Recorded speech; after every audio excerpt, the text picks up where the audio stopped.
that word. And we know that because you can do a systematic study of progress of any people.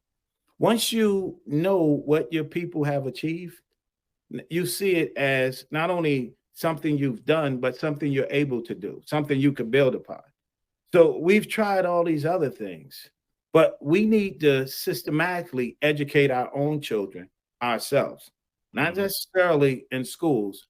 But Right. Marcus Garvey stated, while you are a weaker race, educate your children in the home and in the churches. He said, education rules the world, ignorance carries the burden. So Hmm. that's something we haven't listened to the Honorable Marcus Garvey.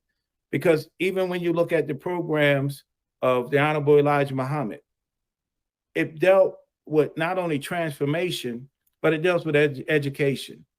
He taught his followers a knowledge of self.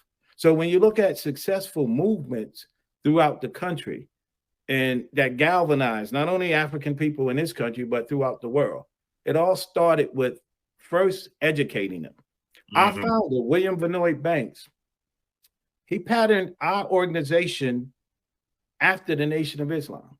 See, Hmm. when you look at organizations and when you look at men who've done tremendous things, you got to put it within a historical context.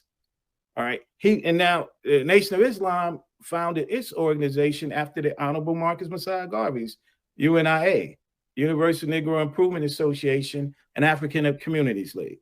So it's been a consistent, not only recognizing of those that came before you, but it's taking it to the next step.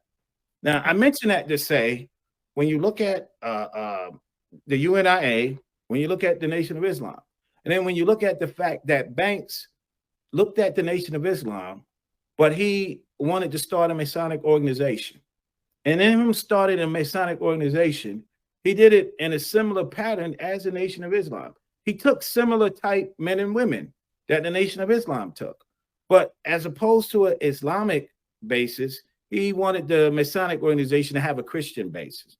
But it's a parallel in the sense that some of the hurdles and some of the things that the Nation of Islam had to contend with are some of the things that international free and accepted modern nations and Order of Eastern Star have to deal with.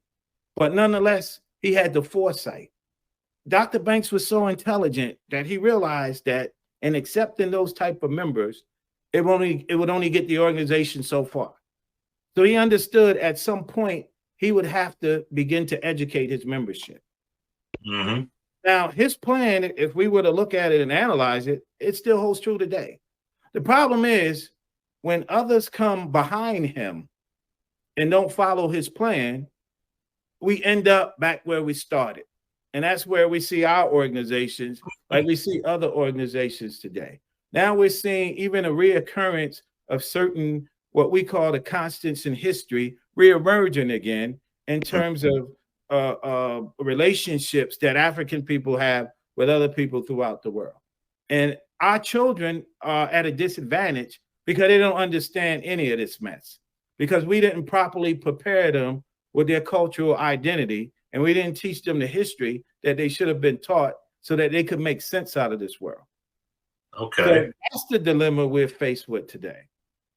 All right. So now, if we go back a little bit, I mean, the first thing you mentioned were the obstacles, the parallel obstacles that the Freemasons and the Nation of Islam ran across. Well, can you identify some of those obstacles for us tonight? Well, both organizations appeal to a certain mentality of men and women. Um, we refer to it as a stone the builders rejected, only to realize that once the building's complete, you need a certain stone in order to complete the project. So you go back and look for the stone that you rejected in the first place because of its shape. Now, Okay. both organizations appealed to those type of people. All right. But in appealing to those type of people, they develop programs around those type of people.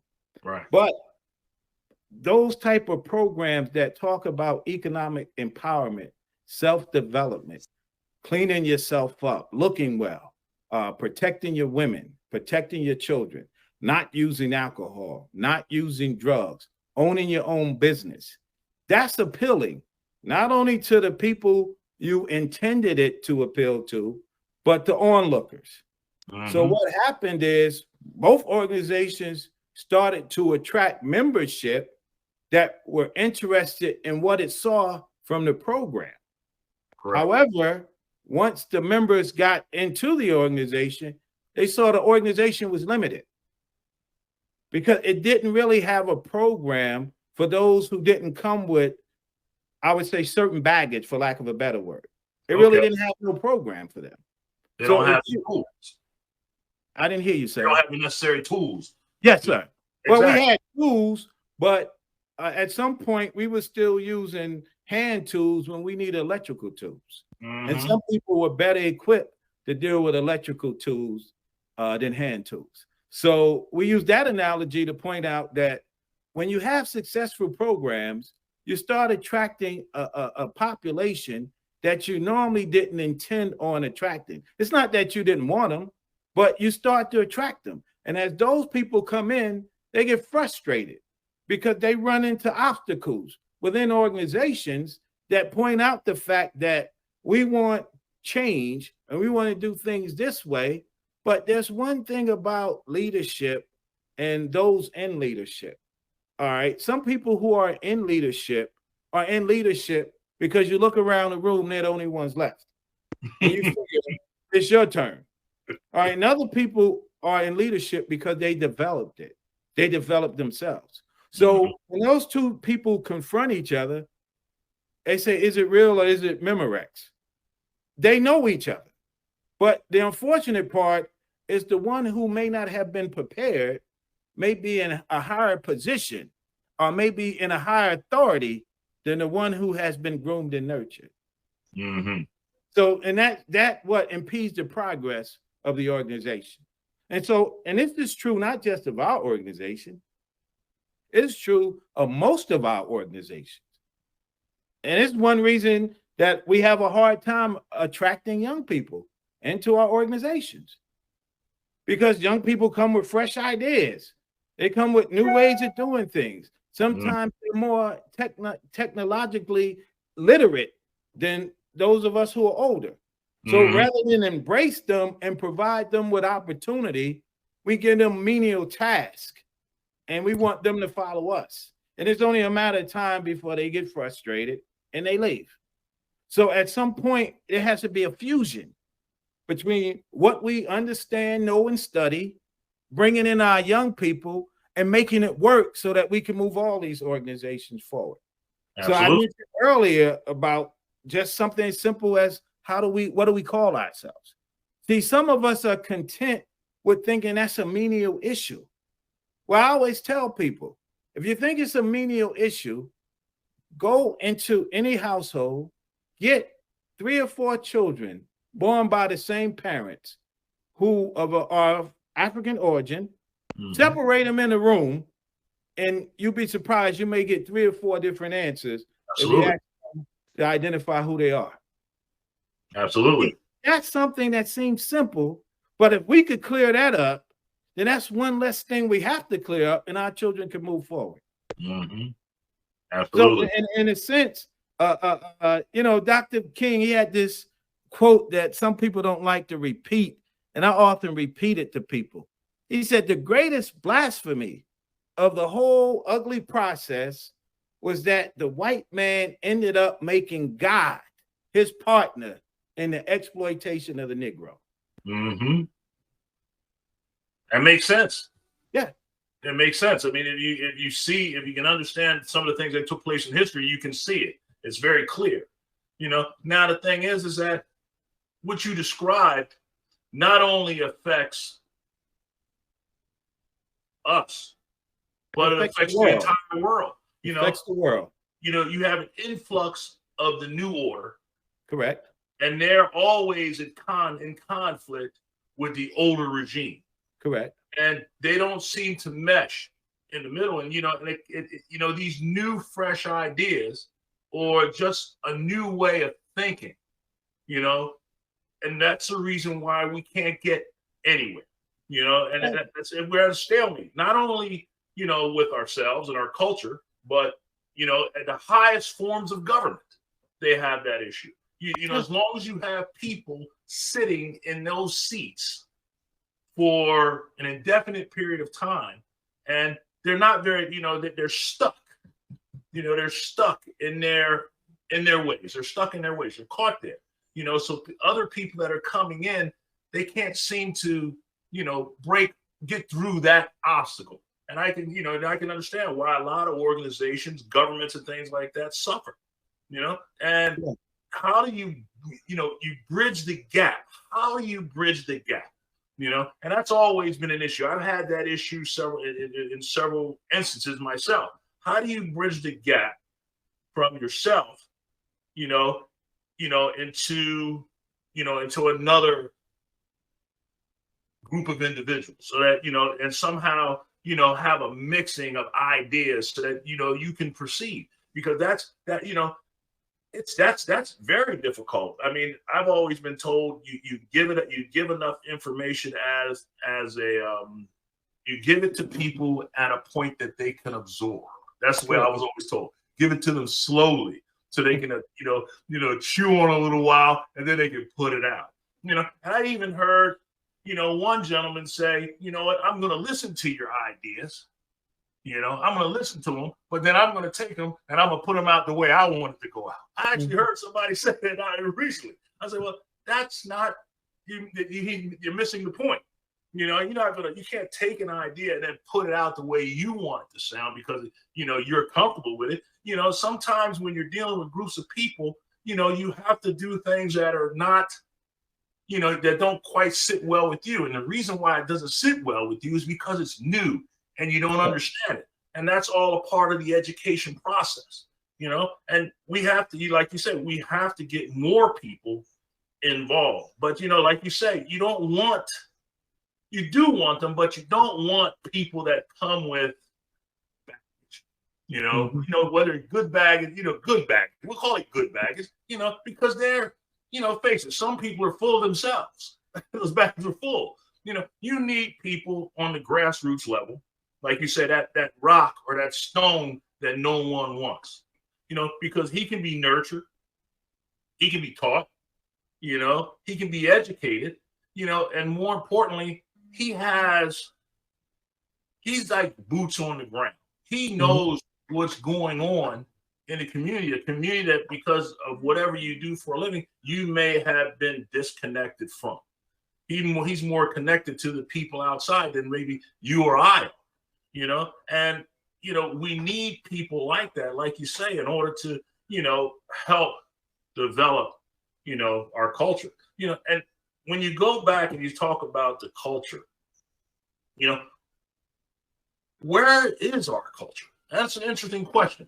You know, it's our culture. Are you talking about our culture that we've developed since we've been here in America? Or are you talking about a culture where none of us can really identify with, that's from Africa?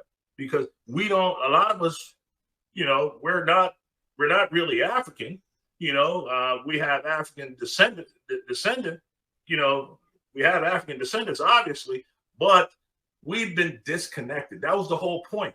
You know, we're a group of people, a race that really has no previous identity because we've been taken away from our motherland, so to speak, and brought here. Okay, we've been brought here against our will, and, you know, basically everything that we know has been given to us. Okay, it's been given to us. It's not something that we were born with. I mean, everything was just handed to us the way they wanted to give it to us. And, you know, we've done remarkable with what we have, but it's not, you know, we're disassociated. We're disconnected. I think if we look at it from the point of view that we need to do a systematic study and analysis of our culture.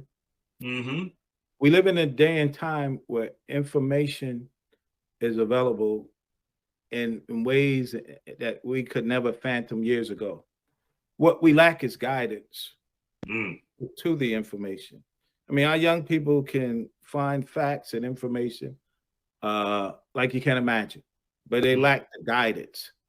And now they systematically want to deny them even access to the information. They don't want the information to be taught at all.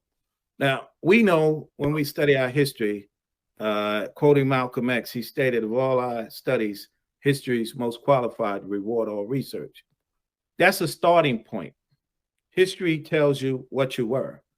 It doesn't tell you where you are and what you can become, but it's a starting point. But when that history hasn't been taught to you in a proper manner, when that history has been stolen in some cases and given to other people so that other people represent it as their history, all right, you're right, it doesn't do you a service. But Nellie Fuller states, unless you understand white supremacy, how it operates, then what you think you understand will only confuse you. So a lot of us are confused because, again, we don't understand white supremacy or what we call racism. So when we look at it, we need to look at things from a context and from a point of view of who benefits from us not knowing. Of course. We almost got to reverse the question, not the fact that we don't know, but who benefits from us not knowing. And you mentioned something earlier. You talk about the gains we've made. If you look at the gains we've made with all the obstacles we faced, can you imagine how other people who put those obstacles in place view these achievements? That if we remove some of these barriers, and if they're able to achieve from all the barriers we have in place, then if we remove these barriers and made it level, can you imagine what they would do? Wow. So now you see, as we said, unless you understand white supremacy and how it operates, what you think you understand will only confuse you. Because now it's not up to anyone else, but it's up to us to act as those teachers and guides in order to teach our children their cultural history. And we don't have to reinvent the wheel. When you look at Chancellor Williams' destruction of Black civilization, he talks about an age grade system. One suggestion would be, not that it's 100% correct, but at least study it, understand what it represented within our people's culture, and see if it could be modified. I think that would be the answer to not only many of our family structural problems, but that would be the answer to our organizational problems as well. Because people are grouped in certain ages for certain reasons, and they move along accordingly. So, and they know their time will come as well. See, and that again is when you have plans of action, research-based findings, and when you implement those findings to a group of people, whether it's in an organization, a household, or a school. But it has to be based on your cultural identity. It can't be you trying to put your foot in a shoe designed for somebody else. Absolutely. It has to be in a shoe that you design for yourself. So we have had enough people who have dedicated their lives to leaving us roadmaps, beginning with our people in Egypt. They left us roadmaps to follow. If we ever got off track, these are the maps we could use to get back on track, to get back in our right state of mind. We've had more than enough people who have left us directions. But not only do some of us know, the people who got us in this position and condition also know. They also know. They realize if we're ever reconnected again to those maps or to those studies or to those books or that history, it would be only a matter of time before all this would change. And we have examples to prove that. You have a man like the most honorable Elijah Muhammad, who cleaned our people up from drugs and alcohol, who straightened them up, who made them fearful in the eyes of many, who made them self-respecting again. So if you have a model of a program like that, why are your people caught up in drugs and alcohol? You already have a successful model of how to cure that. Now, our dilemma is we want to be absolutists.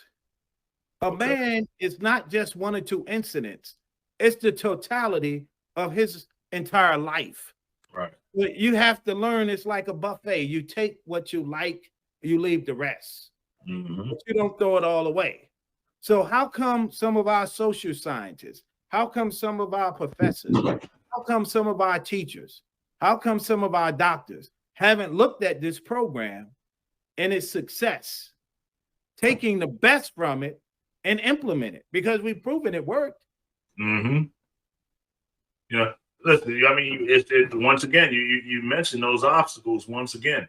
You could take a group, like the Nation of Islam, and all the work that Elijah Muhammad did, all right, and how far he actually had gotten. But you have outside influences that somehow, influence people on the inside. They mess with their they get them off track, and that kind of stirs it takes the people away from their goals. You gotta have a goal, you gotta have focus. And I not believe to interrupt, but that only works, and I keep making the point. If you study our history enough, you would see that you've always had those dynamics within any group, within any people. But we had a way of dealing with that as a people. mm-hmm. And we had a way culturally of dealing with traders amongst us. And that's why we reign longer than any other people in history. That's why our civilization still to this day is being exemplified. People are still in it because we did have a way of dealing with that. The fact that we don't have a way of dealing with that successfully now indicates we need to go back and look how we dealt with that then. We got to turn back. Right? And to get back to the example, look at what William Van Noy Banks was able to accomplish. Mm-hmm. He took Christianity and the tools of Freemasonry, and he was able to not only lift men up, erect again, and give them pride and status that they didn't have. He taught them about home ownership, establishing businesses, organizing, opening up institutions, barber schools. This man showed not only through words, but by example, how you can take a people, invest them with knowledge, and you could change them. Mm-hmm. So we don't even have to just limit it to the Nation of Islam. You can look at Marcus Garvey's organization. Marcus Garvey did this. So again, we have example after, and we're talking about on a mass level.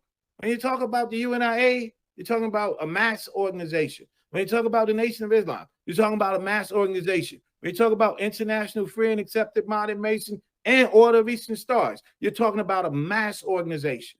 So these men had a vision of changing masses of people that were successful.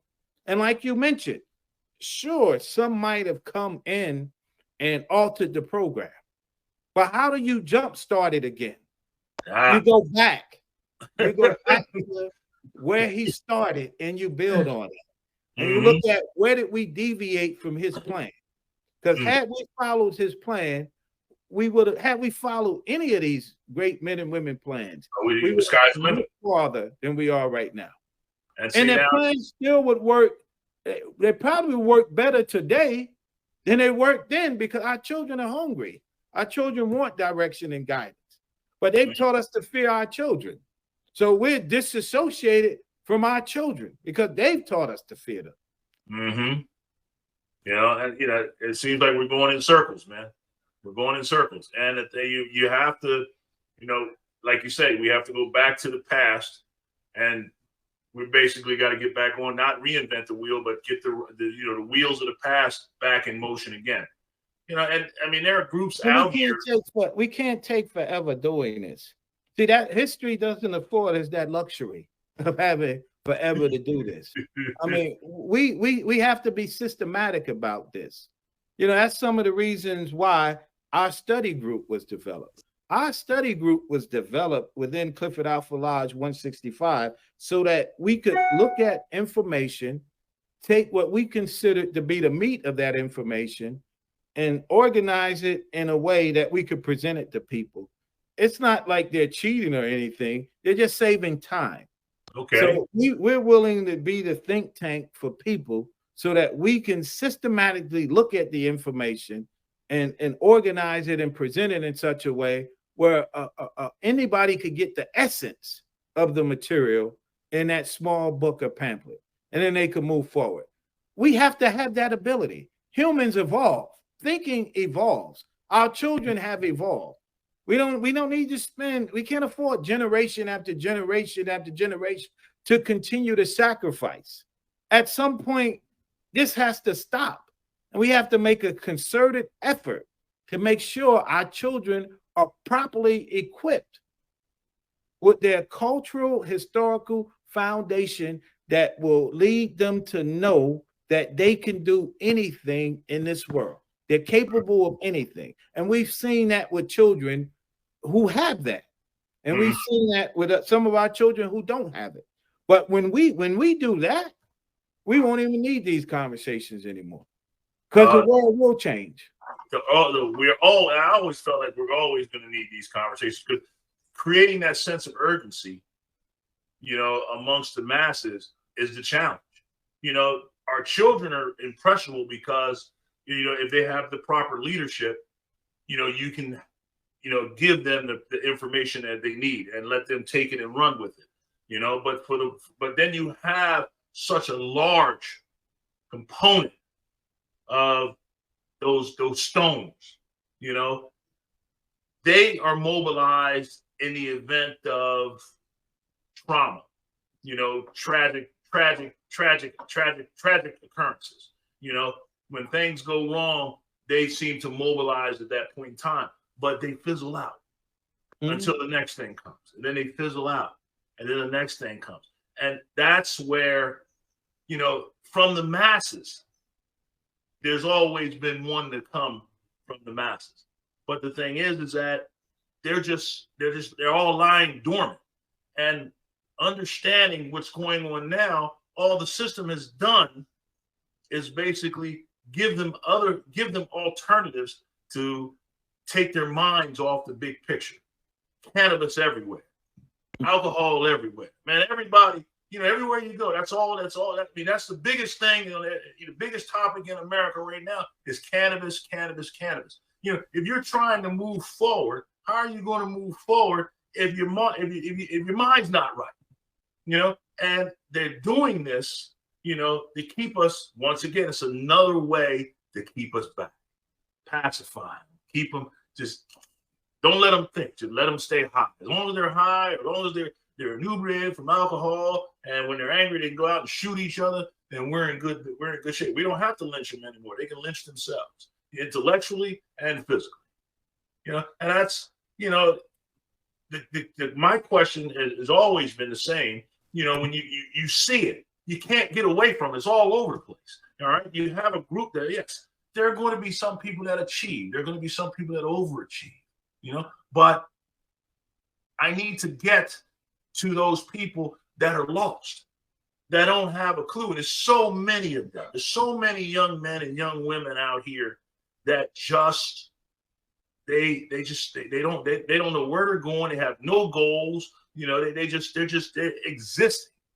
They're just existing. They're not interested in finding out where they're from, or maybe nobody's just telling them where they're from. They have no sense of pride in themselves, and you see how they're living, and you can see it, and it's like, how do you infuse that in them? How do you create that sense of urgency? I don't think that we need more martyrs to do that. I think it just has to be another way to do it. And there's another way to do it. It's just a lot of us, we want to sleep at the wheel, so to speak. A lot of us assumed that there was no need to continue and what our sacred mission should have been. And we felt that we had achieved or arrived, and there's no need to let our children know certain things we've gone through. And do you think that we fell asleep at the wheel? Oh yeah. Because everything. No, and I don't think it may have been a sleep that may have been induced, and that's the point I was going to lead to by some of the factors you mentioned. Because again, when you look at the progress being made back then, it frightened people. You know, DNA can't be destroyed nor created. So when you look at it, we never had mass meetings to cut our hair a certain way or to wear a certain type garment. It's like the cultural identity almost comes out in each generation. That's that DNA. But what happens is people who are tuned into that realize before we let that wake up again, like we did in the past, we need to pull all these things out here to alter that. And that's where the drugs and the alcohol, and some would even say the music and the way we dress, and then the alternatives. That's what all that comes about. Anything they could do to keep us off the path, so to speak. So those of us who understand this is being done, we're the ones rather who should be organizing and making sure there are plans for our people. The masses of people within any cultural group have never been totally organized around one issue and totally educated. But what they did have is an organized leadership group that was unselfish and looked out for them and their movement forward as a people. That's what we lack. See, so what we need again to do is those people who identify themselves as such are capable of such. They're the ones who should be doing the organizing. When you organize the masses, you get massive, what some would say, confusion, because you made the point. It's never been done. But what has been done, and history proves this, is that you could take a few organized people and they could lead a large group of unorganized people. And that's what is always the case. But our leadership dynamic fails to fulfill its sacred mission in terms of developing plans, strategizing, and looking at where we're going as a people. What institution do you know that we could speak of that has a 20, 30, 40, 50-year plan for African people, where we have leaders who systematically sit down and strategize and organize and see our people in the future and come up with different ways to address some of the issues we face? Or do we leave it into the hands of the very people who created the problem that we're confronted with? See, and that's, like I said, the masses have always had the church. Correct. Okay. A select few have had institutions of higher learning, that have been able to do just that, but people aren't going to church like they used to. People aren't joining the Nation of Islam like they used to. I mean, they have still a large membership. People are not associating themselves with, ideas that's going to move them forward. You look at people. I had a discussion one day with a young man about his budget. Okay. All right. He had his small child. Okay. And he said, I'm going to buy the things that I need to feed my small child from the dollar store so I can save my money and be able to get my marijuana that I can smoke every day. I'm like, that is, it's comical, but sad. Yeah. And this is, I'm like, man, you got things, you got it backwards, and we got to somehow figure out how to keep people from being backwards. It's okay. Let's set a goal. Let's set priorities. If you don't have focus, if you don't know where you're going, then you're going nowhere. Correct. And that's where everybody's going. I mean, people they're just aimlessly existing. But look at that great opportunity for the organization that's willing to pick up the mantle. See, everyone wants to be a part of something that's successful. Okay. Everyone who sees success wants to be a part of it. We need to get back to showing people, whether it's this organization I belong to or a church or any other organization, that this is within these walls. There's a reason for you coming here. There's a benefit that you will receive once you get here. We're not just going to take from you. we're going to give to you. It's going to be a mutual relationship. See, once people see that, they gravitate toward those type of organizations. They're not seeing that. Like I said, they don't want to go to the church anymore. They don't want to come to the lodge anymore. They don't want to go here. They don't want to go to the mosque. They don't want to go anywhere because they don't see it being a benefit to them. Okay. But if they thought there was a benefit to them, rest assured, with what we've all described in these last few minutes, they would be knocking down the doors to get there because people are hurting silently. Yes. And it would be if they actually thought you had the answer that could assist them, not remove all the obstacles, but just help them. They would be there. But unlike in the past where we had mass organizations, several organizations, several leaders who had their own answers to particular dilemmas, that doesn't exist anymore. We don't have that anymore. Now, we could go back and forth as to why it doesn't exist. We could blame whomever as to why it doesn't exist, but it doesn't exist anymore. But those of us who know that that's one approach, not the only approach, but it's a start. That's one approach. We need to start looking at what worked before.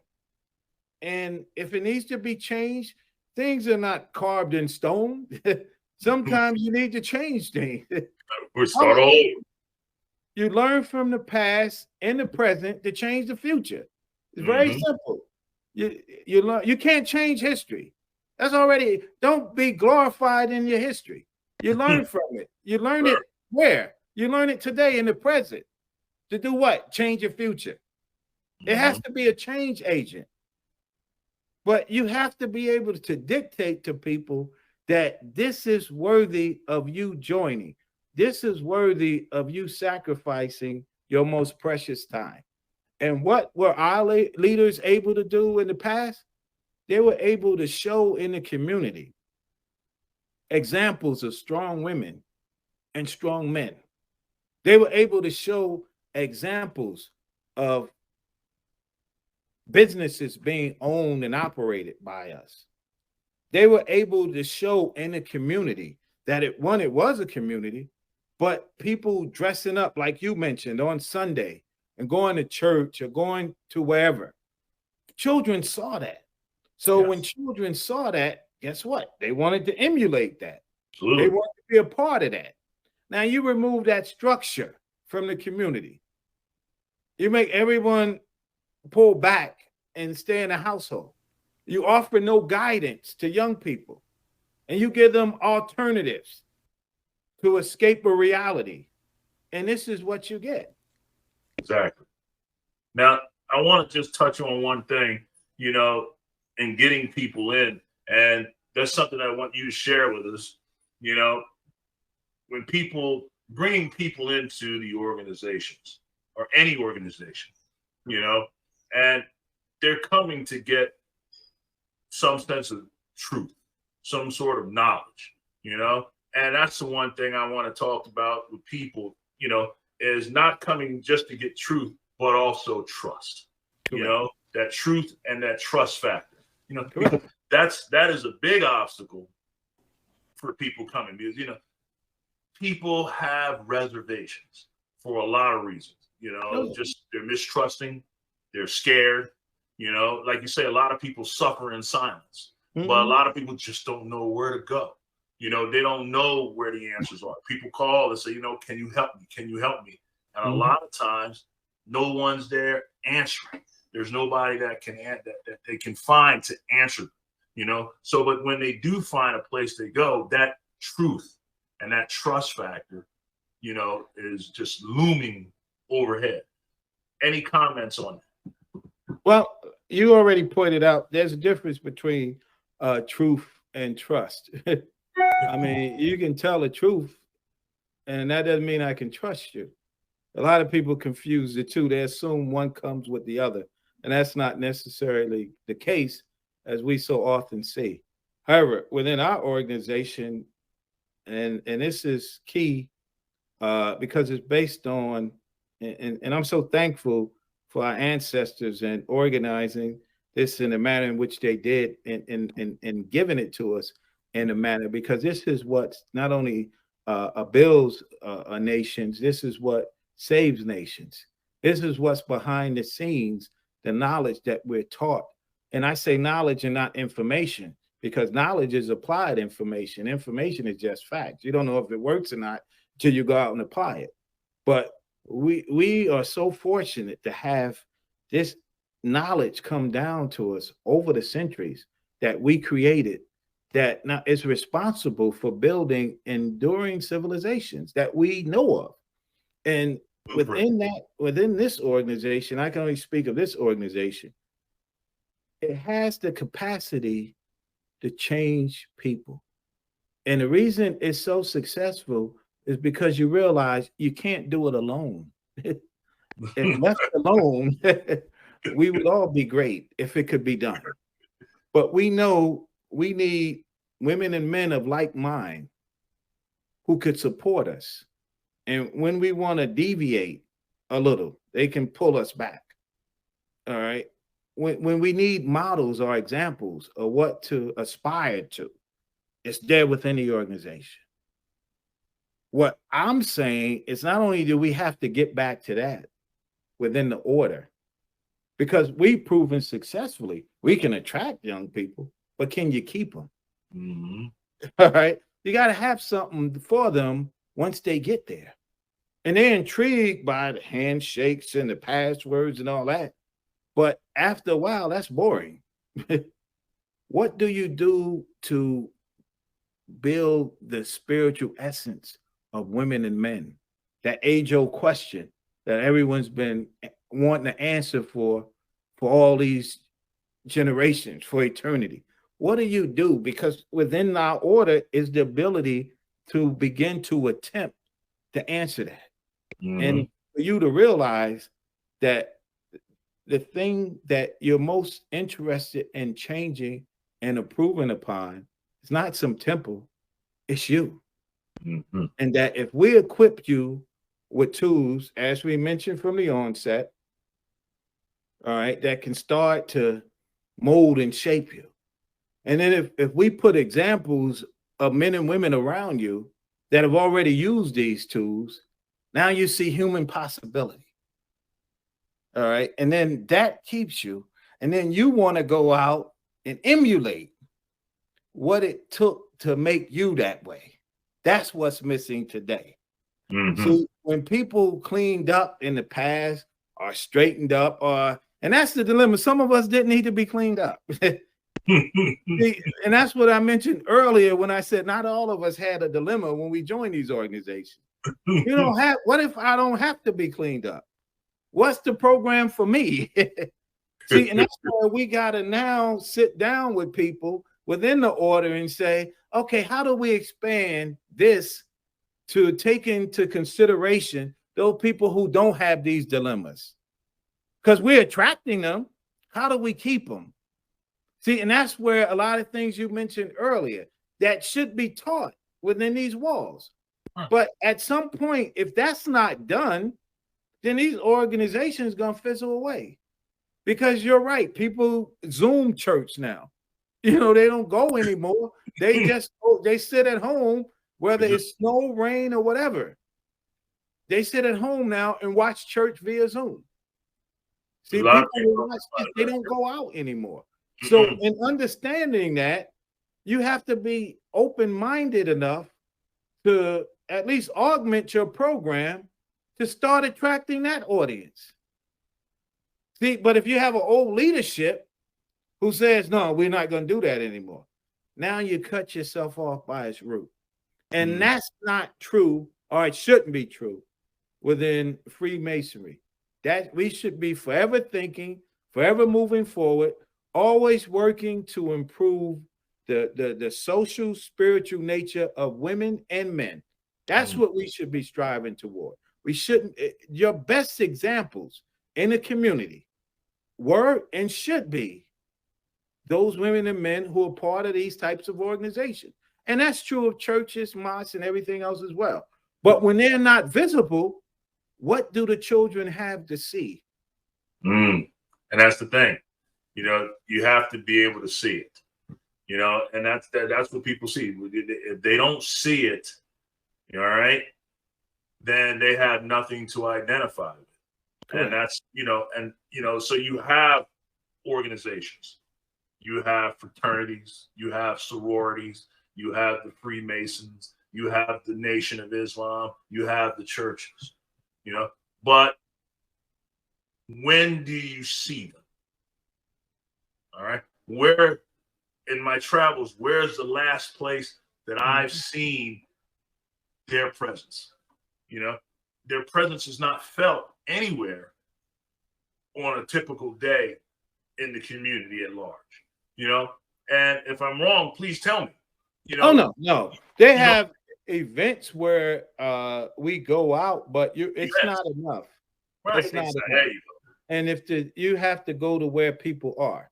And again, that's was, again, a systematic approach of organizations and what made them successful. One of the underlying facts would be they went to where people were. You mentioned that earlier.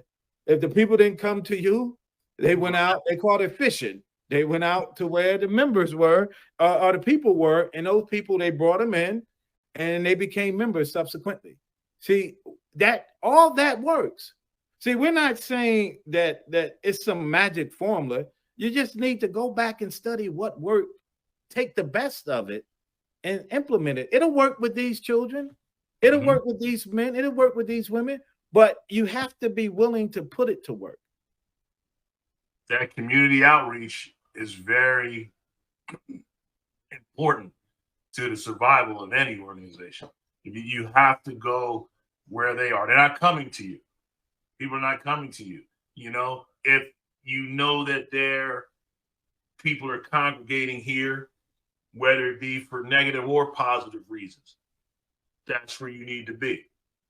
Because what I do remember, what I can tell you is that you can take the ugliest stone, so to speak, the worst stone that you could think of.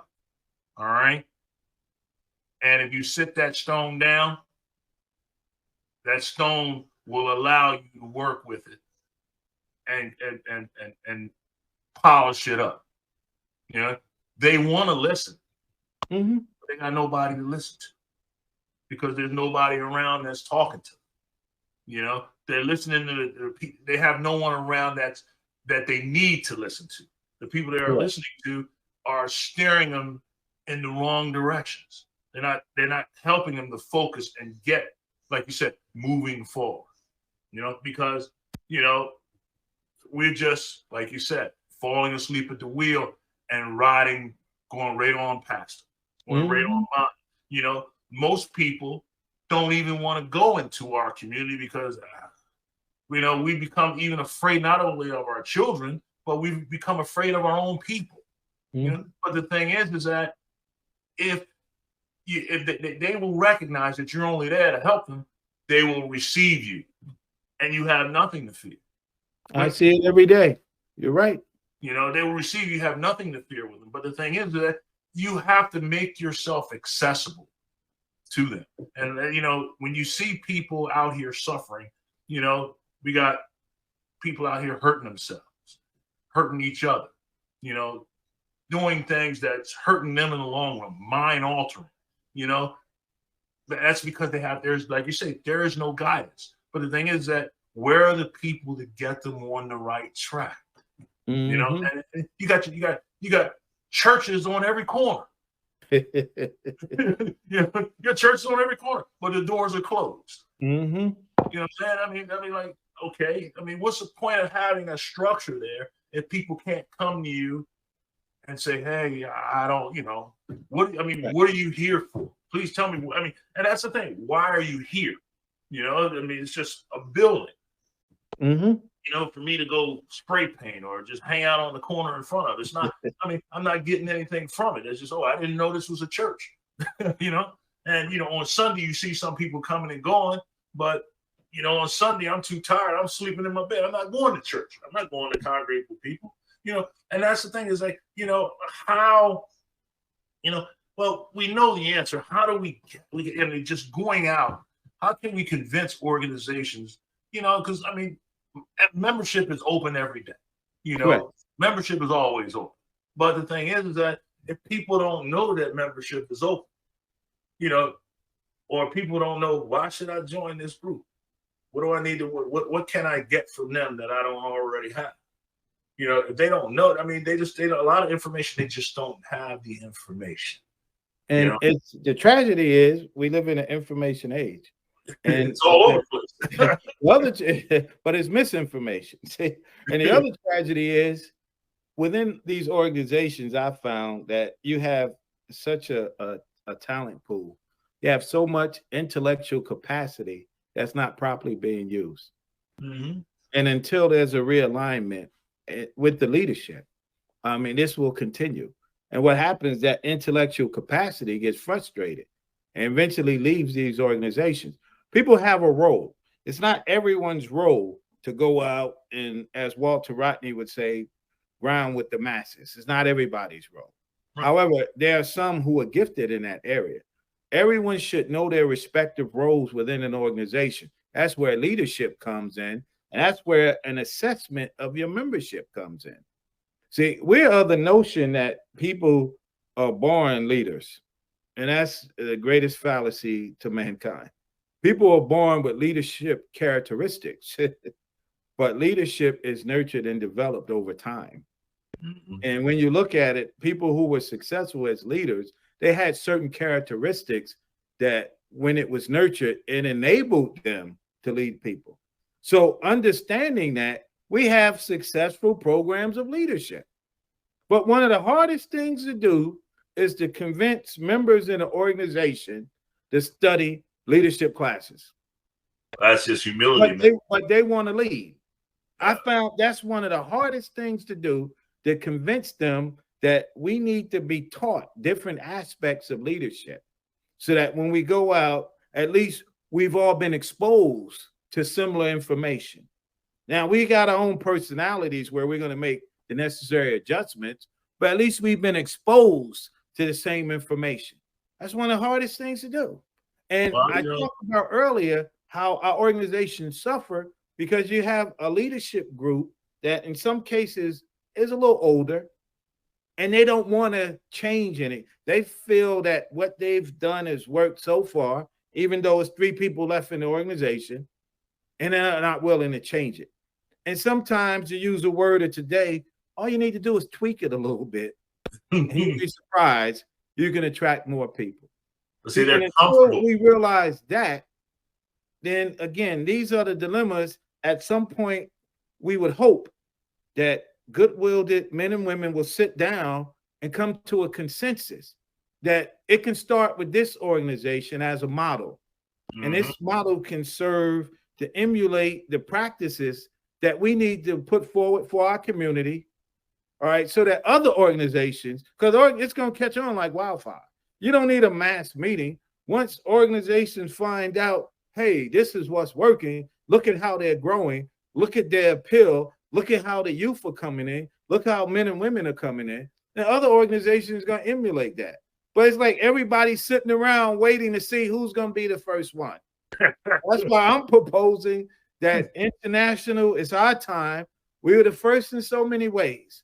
First to own a radio station, first to own a television station, first to get an FCC license, first in so many ways. Now it's time for us to stand up. The last shall be first and be first again. And let's show our people how to galvanize and how to lead again. There you go. All right. So, with that, because it looks like we're running out of time here. I'm certain that I'm praying that a lot of people were able to hear a lot of, your ideas this evening. And, I am prayerful that, you're able to succeed in that by being first and mobilizing, younger people to come in with fresh ideas and to help the organization move forward. More importantly, to just make the situations and lives of people, our people, better. Correct. Better. And that's and that's the thing, and I know, like I said, I know that there's listen, we have no time to wait. You know that the urgency has been there. All you have to do is just look around you and see what's going on. So listen, like I said, I'm prayerful that it'll work, and it's a lot of work, and it's going to need a collective group of individuals that are all moving in the same direction. I always told people, I said, you know what, if the tools were available to me, I'd have bought them a long time ago. I would already have them. Mm-hmm. But a lot of things aren't available to you because it's not something you can see, touch, smell, taste. It comes from being around people that understand what the process and what the problems are, and and you can work through your issues. I've heard you say once before. Our biggest challenge in life is gaining control over our own selves. Correct. You're right. You're absolutely right. And I wish I had all the tools to do that myself, but listen. But we got them. We got them. More than enough women and men who need to stand up and use the tools that they were provided with and help others with those tools. Don't keep those tools in your tool shed or your toolbox and just use them sparingly, pick them out, take them out when you think you need to use them. Those tools are meant to be shared. Those tools are used to be molded.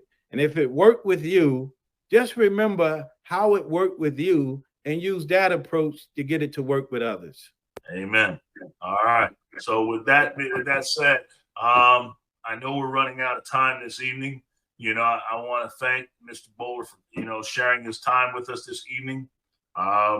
Once again, in closing, I just like to tell the world, once again, like I said, this is a point of time, a year, once again, where you have these the influenza virus, respiratory viruses, all the kind of problems going on.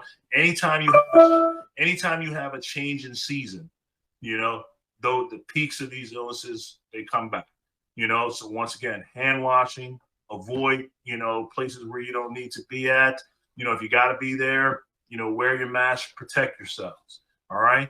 Other than that, I just want everyone to be safe, stay blessed, and we will be back with you again next week. And, I'm going to, invite Mr. Bull to come and chat with us again sometime in the future, and we'll take it from there. All right. Outside of that, I want to thank you for, spending some time with me this evening and the other people that have been listening to us on the podcast tonight. And we'll chat again soon. Thank you. Produce justice. Yeah. Amen. So we got to log out now. Let's see.